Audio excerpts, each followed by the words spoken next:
So over time, we've been saying to you that if you have a desire and your belief is the same as your desire, that's really what positive expectation is, then it has to be, and it has to be fast.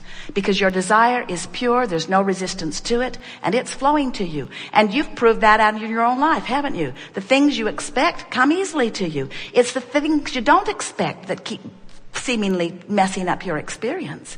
Someone the other day says, I don't want to work there, but I have no choice. What an awful trap.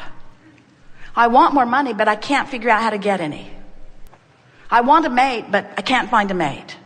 And we say, when you want and you equally or greater doubt the thing you want, then you hold yourself in what feels like a tug of war to you, and it literally is a tug of war, because in your doubting you have introduced a resistance that does not allow you to go to the vortex where what you want is. First, you must accept that you are more than you see here in these physical bodies. Do you? Next, you must accept that the non-physical part of you, some of you call it the soul of you, the God of you, exists even though you are in this physical body. Is that something that you can accept?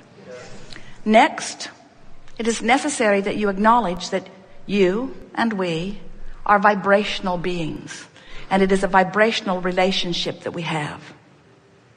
Good enough? Next, it is of tremendous value for you to acknowledge that the emotions that you feel are your indicator about the variable between the perspective of who you really are and the perspective of who you are being in your body. The perspective of the source part of you, the larger part of you, and the physical part of you that is beating the drum, having the conversation of something here and now. Those two vibrational aspects of you are playing against one another all day, every day, and your emotions are your indicator of that play. Easy to understand? So when you're feeling joy, your thought is in agreement with the thought of source. When you are loving someone and rippling with goosebumps, those goosebumps are your inner being's acknowledgement and agreement with the thought that you have focused within you. When you're hating someone, resenting someone, regretting something, that icky feeling within you is your vibrational emotional guidance system letting you know that while you have the free will to focus as you wish here in this physical body, you've focused yourself out of alignment with who you are, and the resistance is evident in the negative emotion. Easy enough to accept? And so this gathering, this conversation is not about needing to do anything to fix anything, because whether you are consciously aware of it or not, you are source energy. And whether you are consciously aware of it or not, you are vibrational beings. And whether you are consciously aware of it or not, while you are here in your physical bodies, you are simultaneously source energy. Bigger, more of you, source energy than physically focused. And whether you are aware of it or not, the contrast that you live causes you to expand the universe. And whether you are aware of it or not, the larger part of you takes the expansion and holds it steady and revels in the good work that you have done. And whether you know it or not, well-being abounds and always will. So this workshop is not about fixing any of that, because that's all percolating along just fine in your awareness or ignorance of it. What this gathering is about is that we don't think you should have to croak and be part of the next generation before you reap the benefit of what you have asked for. We think that you should be able to ask and receive now. We think that you should get to be the creator that you came forth to be, that life should inspire you to the new idea, and that with very little struggle, you should then be able to quite effectively then turn your attention toward the new idea and no longer justify by beating the drum of why you are asking for the new idea. Just ask, and it is given, and let it be. And we are confident that as you ask and launch a rocket of desire that you are in the beginning not a vibrational match to, that with a little bit of effort, far less than it takes you to learn a computer program, with a little bit of effort, you can turn your attention toward this new desire that you have carved out of your life experience. And as you do that, as you turn your attention toward it and familiarize yourself with the feeling of the success of that request, and let that vibration of this satisfied request be your dominant chronic offering, that it then in very short order must manifest. Because when you remove the resistance from this vibrational equation, when you remove the contradictory vibration to the desires that you have fostered, those desires have to manifest in full form for you and all to see. But then we know that even though you have manifested your desire, you now, oh, and it is such a good thing, stand in a whole new place, a whole new platform with a whole new set of contrasting experiences, which are going to cause you again to know more specifically, more clearly what you don't want, which is going to cause you to ask for what you do want. And we know that you have the ability, now you've asked with clarity, to turn and give your undivided attention to what you are now asking for. No longer beating the drum of your validation or justification or excuse for asking. You see, you don't need any validation. When you ask, it is given. We see clearly what you've put there, and we know the expansiveness of who you have become, and we know the capacity for clarity and love that is really you, and we don't blame you a little bit if you're not completely up to speed with the fullness of who you have become. You feel awful and you want it. We just want to say to you, there's no way of filling the void of not being in the vortex other than getting in the vortex. Can't buy one more thing and bring it home. Can't eat something, drink something, shoot something. You can't find somebody else to give their attention to you, to love you enough. In other words, it's not possible for you to fill the void that is the fullness of who you are without getting in the vortex, which simply means you just got to stop doing that thing you do that doesn't let you in. So what are some of the things you do that prevent you from getting into the vortex?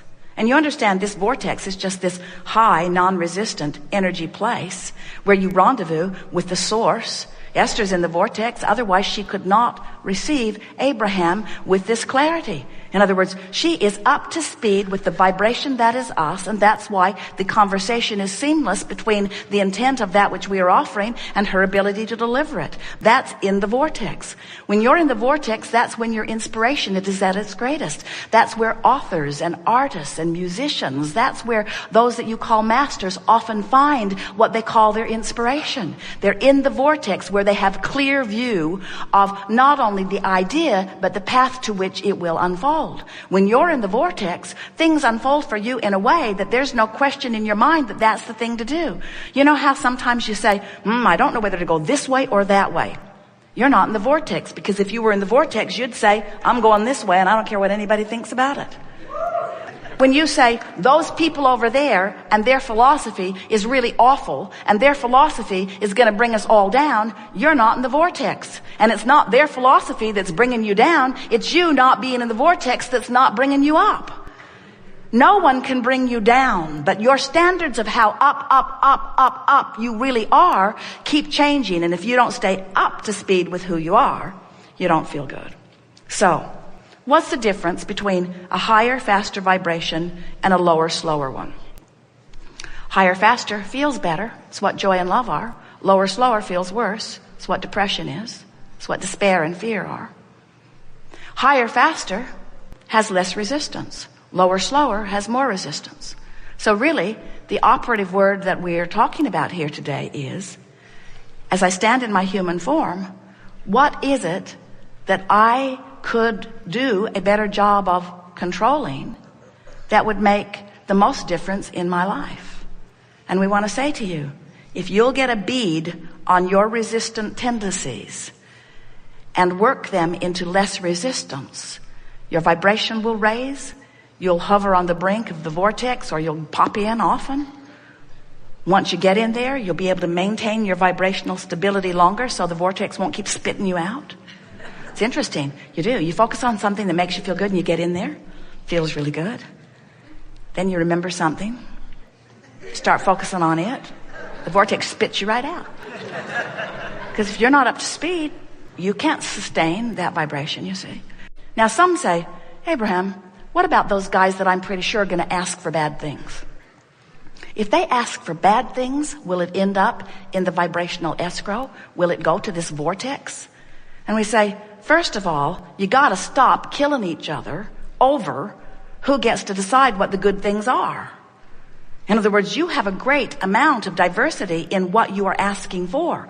And the assumption that you're the only one that is right is really an erroneous and not good for you assumption. But let's say that most everybody agrees that this one particular really extra special effects heinous act is really not something wanted. And let's say this person is smiling while he's doing it. And people say, look at him, he likes doing that. He likes dropping those bombs on those villages, or he likes taking his gun into that business office and gunning everyone down. And we say, no one ever in a state of alignment offers anything like that. When you have brought yourself into this vortex of creation that is the culmination of who you are, and when you align to it from inside that vortex where only love and well-being abound, you are not in that guarded, resistant, protective modality that makes you then erroneously believe the impossible thing that you can push away what you don't want and make it go away. So over time, we've said to you, when you want it and believe it, it is. Then we began telling you that you are a creator, and that if you are a deliberate creator, which means you think more about what you want, you script it, you write about it, you talk about it, that more of the things that you want will begin to come into your experience. Be more deliberate in your intent, we said to you. Then we watched you. You worried about your thoughts too much then. You got the idea that every word that popped out of your mouth was going to bring immediate response to that word. So you said, cancel, cancel, cancel, as you tried to suck back the word before law of attraction took it away and ran with it. And so then we began explaining to you that well-being really is the basis of your experience, and that you have much latitude and leeway. And that if you will think about allowing what you want to come, that there is a step 3 process. Life causes you to do step 1, ask. Source answers, and today we're telling you not just answers. Source literally becomes the vibrational equivalent of what you're asking for and holds it in this vortex where law of attraction is gathering. Step 3 is you got to figure out how to be a vibrational match. And then for a while, we offered you the analogy that when you ask, Source answers. And as law of attraction responds to Source holding the fullness of all you've asked for, as law of attraction responds to that request, the sensation to you is like a being called downstream, naturally toward the fulfillment of what you are wanting. So the art of allowing really is about getting in the vortex. Allowing is in the vortex, resistance is not in, and of course there are varying degrees. If you're in despair, you're far from your vortex. If you're in hope, you're close enough that it's bringing you in every now and again, you see. So our desire for you is that you understand the vortex. We are not ever going to say to you, get in the vortex and stay there forever, because you came forth to explore contrast. Of course you're going to have step 1 experiences. Just don't make a career out of your step 1 experiences. Make a career out of your step 3 experiences. Let being in the vortex be what's most important to you. So, you are creators. Creators are always looking forward into what is becoming, not backward or downward into what is. When you are driving your vehicle, hopefully you're looking where you're going, not where you've been, and not where you are. You don't have those mirrors. They would make you sick if you had them. They'll look right down at the road, right where you are. Think about that. You wouldn't want to go very fast into those conditions, would you? You're just looking right down at where you are. You want to look forward to where you're going, and we want you to understand that as you become forward-looking, and by forward-looking we mean as you become one who looks in the direction not only of that which you want, but hear this, looks in the direction of that which the larger part of you has already become. This is just our way, and we are thrilled at the aha moment you just had. This is just our way of reminding you that often you are looking for love in all the wrong places. In other words, you're looking for the purchase to make you feel better, or the love of another to make you feel better, or the accolades from the public to make you feel better, when all along what you want and need in order to feel better is to find vibrational alignment with the point